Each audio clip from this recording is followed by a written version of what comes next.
ሰላም ጤና ይስጥልን። እንዴት ናችሁ? ደህና ናችሁ? እኔ ደህና ነኝ፣ እግዚአብሔር ይመስገን። ይሄ የኔ የዩቲዩብ ቻናል ነው እና ከዚህ በኋላ ቪዲዮ መጫን እፈልጋለሁኝ፣ በደንብ መስራት እፈልጋለሁኝ ባለኝ በትርፍ ሰዓቴ። ግን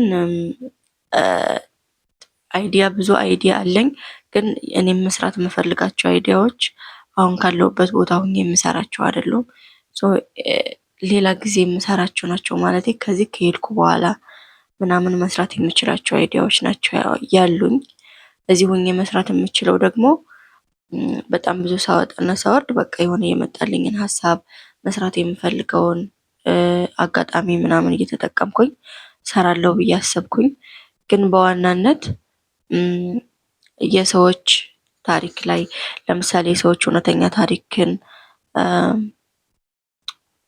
የዋትስአፕ ቁጥሬ ወይ የቴሌግራም ቁጥሬን እናስቀምጥላችሁና ማንነታችሁን ሳትገልጹ ማንነታችሁን ሳታውቁ አሁን እኔ ማንነቱን ለማላውቀው ሰው ብናገር ደስ ይለኛል። ሚስጥሬን ወይ ደግሞ መፍትሄ የምፈልግበትን ነገር ከማውቀው ሰው ይልቅ ከማላውቀው ሰው ለማላውቀው ሰው ብናገር ደስ ይለኛል። ምክንያቱም የማውቀው ሰው ጋር በማንኛውም አጋጣሚ ተገናኝተን ባወራሁ ቁጥር እሳቀቃለሁኝ። አሁን ይናገር ይሆን፣ አሁን ያመልጠው ይሆን፣ ለሌላ ጓደኛው ያወራ ይሆን ምናምን እያልኩኝ እሳቀቃለሁ። የማላውቀው ሰው ግን ችግር የለውም። እንደውም የሆነ ጊዜ ላይ እኔ የሆነ ግሩፕ ምናምን ነበርና ጠቀም ነበረ። ከዛ በጣም ያስጨነቀኝ ነገር ነበረ፣ ግን መናገር የማልችለው ማለት ነው ለማውቃቸው ሰዎች እና በቃ በጣም ደብሮኝ ምናምን እያለቀስኩ ምናምን ከዛ የሆነ የማላውቀው ሰው እየመጣ ማለት ነው። ግሩፕ ላይ ነው፣ ሁሉም ሰው ይመጣል። ሰው መጣ ገባ፣ አወራሁትኝ። በቃ ምን ሆነሽ ነው ምናምን ሲለኝ በቃ ነገርኩት እንደዚህ ብዬ እንደዚህ ሁሉንም ነገር ልክ እንደማውቀው ሰውኝ ሁሉንም ነገር አወራሁት ምናምን። ልክ ሰምቶኝ ከጨረሰ በኋላ ምናምን ሰው እየመጣ ነበረ። እሱ ደግሞ ዝም አይላለ። ከዛ አስወጣሁት ማለት ነው። ሪሙቭ አድርጌ አስወጣሁት ከግሩፑና እምልላችሁ ፈልጌ ነው አንዳንድ ጊዜ ለሰው መናገር የማትችሉት ማንነታችሁን ሳታውቁ ሳታሳውቁ ለኔ ትጽፉልኝና ወይ ቮይስ ታስቀምጡልኛላችሁ። እኔ ደግሞ እሱን ሪከርድ አድርጌ ዩቲዩብ ላይ ጭነዋለሁ። ሰው በዛ ሀሳብ አስተያየት ታገኛላችሁ። እኔም ከእናንተ ባልሻልም አለኝ የምለውን እኔም ካገኘሁት ከህይወት ልምድ አንጻር የምመልስላችሁ ይሆናል ማለት ነው። ስለዚህ የምትፈልጉትን ነገር ጻፉልኝ፣ አስቀምጥላችኋለሁ። የዋትስአፕ ቁጥሬን የቴሌግራም ቁጥሬንም አስቀምጥላችኋለሁ። እናንተ ደግሞ ታሪካችሁን በዛ ትጽፉልኛላችሁ፣ እኔ ደግሞ እሱን አቀርባለሁኝ።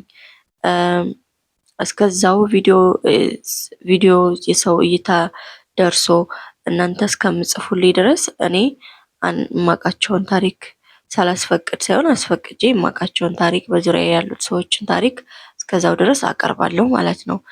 እግዚአብሔር ፈቅዶ ከዚህ ሀገር ወጥቼ ወደ ሌላ ሀገር ሲሄድ የዛኔ በደንብ እሰራለሁኝ መስራት ስለምፈልገው ነገር ማለት ነው። እዚህ ሁኜ ግን ያው አንዳንድ አስተያየት፣ ምክር፣ ሀሳብ የምትፈልጉት ነገር ካለ እኔ በማውቀው አለሁኝ መልስላችኋለሁኝ። ያው ከአንዱ አንዱ ይሻላል። ምክንያቱም እኔ ያለፍኩበት መንገድ አለ፣ እናንተ የምታልፉበት መንገድ አለ። ሰው እናንተ የምታልፉበት መንገድ ለእኔ ስትመክሩ እኔ ያለፍኩበትን ደግሞ ለእናንተ ማለት ነው። ሰው እንደዛ እያተባባለ ነው ሰው የሚኖረውና ሰው ሰብስክራይብ አድርጎኝ፣ አዲስ ነኝ አበረታቶኝ እና አላስገድድም፣ ግን በመብታችሁ ሰብስክራይብ አድርጉኝ እና እንደዛ ነው። ጻፉልኝ። የመጀመሪያ ቪዲዮ ነው ይሄ።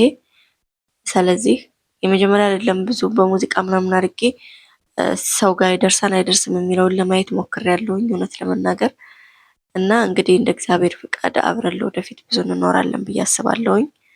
ባይ